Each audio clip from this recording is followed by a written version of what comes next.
Il y a bien longtemps, un roi célèbre qui fut aussi un poète remarquable par la beauté et la profondeur de ses écrits a dit dans l'une de ses poésies: « Fils des hommes, jusques à quand ma gloire sera-t-elle outragée? Jusques à quand aimerez-vous la vanité et chercherez-vous le mensonge? Plusieurs disent: qui nous fera voir le bonheur? Fais lever sur nous la lumière de ta face, ô Éternel.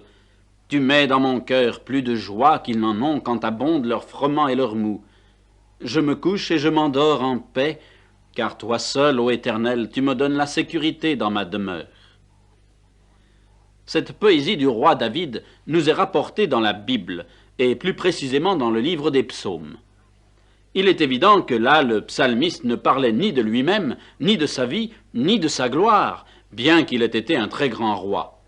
En réalité, cet homme était le prophète de l'Éternel, et c'est inspiré par Dieu qu'il a composé ces poésies qui nous ont été miraculeusement transmises au travers des siècles.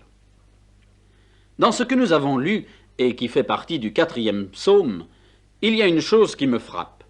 On y lit « Plusieurs disent, qui nous fera voir le bonheur ?» Cette question posée il y a plusieurs milliers d'années n'a-t-elle pas été répétée dans tous les foyers de toutes les générations de tous les siècles? Une chose est évidente. L'homme a besoin de bonheur pour vivre vraiment. Les hommes sont persuadés que le bonheur existe, et c'est la raison pour laquelle ils font parfois tout ce qu'ils peuvent pour le trouver. Mais il semble bien que tous leurs efforts pour inventer de nouveaux plaisirs, de nouvelles joies, restent vains, car ce ne sont que plaisirs trompeurs et joies passagères qui ne laissent que l'amertume dans l'âme. En fait de bonheur, ils ne rencontrent que déceptions, désillusions et souffrances, leur vie ressemblant plutôt à un long calvaire où leurs petites joies s'évanouissent comme une fumée. Qui nous fera voir le bonheur? Il y a quelque chose de pathétique dans cet appel du poète. Serait-il possible qu'il n'y ait aucune solution? Qu'il n'y ait personne capable de nous enseigner le chemin du bonheur, de nous conduire à sa source? Remarquez bien qu'il est dit: plusieurs disent, qui nous fera voir le bonheur? Il ne s'agit pas de tout le monde. Le poète nous laisse entendre par là qu'il y a des gens qui ne posent pas cette question. Vous penserez peut-être que ces gens-là ne cherchent pas le bonheur. C'est possible, bien qu'ils ne doivent pas être très nombreux. Il s'agit plutôt de gens qui ne cherchent plus le bonheur, parce qu'ils l'ont trouvé, qu'ils le possèdent et qu'ils ont découvert le secret pour le conserver pendant toute leur vie. Le psalmiste était l'un de ceux-là. Mais est-ce vraiment possible, direz-vous? N'êtes-vous pas en train de nous leurrer? Pas du tout. C'est là une réalité. Ce roi David, comme des millions d'individus avant lui, et aussi des millions après lui, avait découvert le secret du bonheur et de la vraie vie. Et c'est pourquoi, en réponse à la question posée, il pouvait dire avec assurance, parce que c'était son expérience: « Tu mets dans mon cœur plus de joie qu'ils n'en ont quand abondent leur blé et leur vin.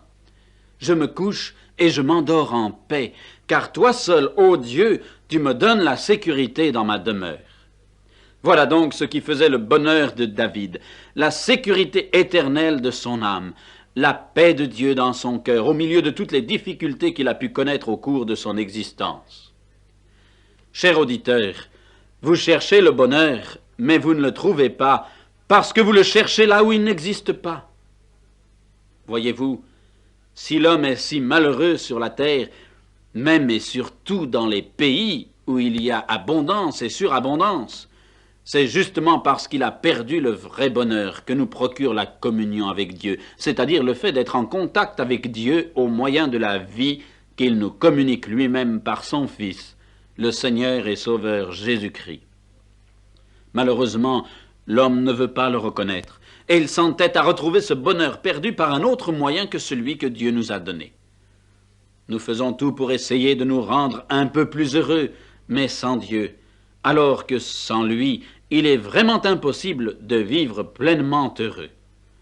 C'est pourquoi nous avons vu au début de ce même psaume que Dieu s'indigne alors qu'il nous regarde du haut des cieux, car agir de la sorte, c'est vouloir intentionnellement mettre le Créateur à la porte de sa création. Aussi Dieu lance-t-il comme un défi aux hommes lorsqu'il leur dit « Fils des hommes, jusque à quand ma gloire sera-t-elle outragée? Jusque à quand aimerez-vous la vanité et chercherez-vous le mensonge? La vanité, c'est aussi l'orgueil. C'est le désir de paraître, de produire de l'effet aux yeux des autres.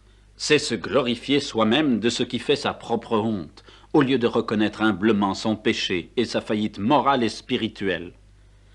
C'est se complaire dans l'impudicité, dans les impuretés, dans l'adultère, dans le mensonge, dans l'injustice, dans la débauche. C'est se satisfaire égoïstement de tout ce que l'on a obtenu de cette vie sans se soucier des autres. C'est le moi d'abord, les autres on verra. C'est selon les paroles mêmes de la Bible, se vanter d'être sage alors qu'on est devenu fou.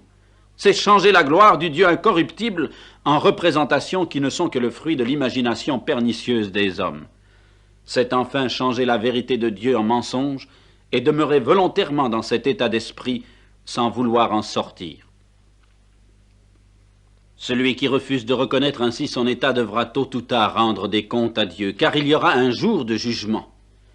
Dieu nous a lui-même avertis de multiples manières, et si nous ne voulons pas nous détourner du péché qui a tout gâché dans notre vie, si nous ne prenons pas la décision d'abandonner la direction de notre vie à Dieu, alors nous ne connaîtrons jamais le vrai bonheur, et nous pourrons continuer à poser éternellement cette question: qui nous fera voir le bonheur? Même si vous êtes un pécheur désespéré, tournez-vous vers le Dieu vivant maintenant, sans plus tarder. Il vous aime et veut vous sauver. Pour que vous entriez en possession de ce bonheur, il faut que votre vie soit changée, et pour cela, il faut que vos péchés soient pardonnés. Mais vous ne pouvez connaître ce salut de Dieu que par son Fils Jésus-Christ, celui qui est mort sur la croix pour expier vos péchés. L'apôtre saint Paul a écrit dans une lettre qu'il adressait aux premiers chrétiens de la ville de Rome: « Lorsque nous étions encore des pécheurs, Christ au temps marqué est mort pour des impies. À peine mourrait-on pour un juste. Quelqu'un peut-être accepterait-il de mourir pour un homme de bien. Mais Dieu prouve son amour envers nous, en ce que lorsque nous étions encore des pécheurs, Christ est mort pour nous. À plus forte raison donc, maintenant que nous sommes justifiés par son sang, serons-nous sauvés par lui de la colère à venir. Car si lorsque nous étions ennemis de Dieu, nous avons été réconciliés avec lui par la mort de son Fils, à plus forte raison serons-nous sauvés par sa vie. »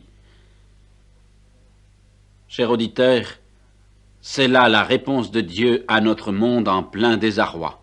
C'est la réponse de Dieu pour vous, quelles que soient vos difficultés, vos angoisses, vos péchés. Dieu vous aime, et il veut purifier votre cœur du péché et faire de vous un être nouveau. Vous devez accepter ce que Dieu dit dans sa parole.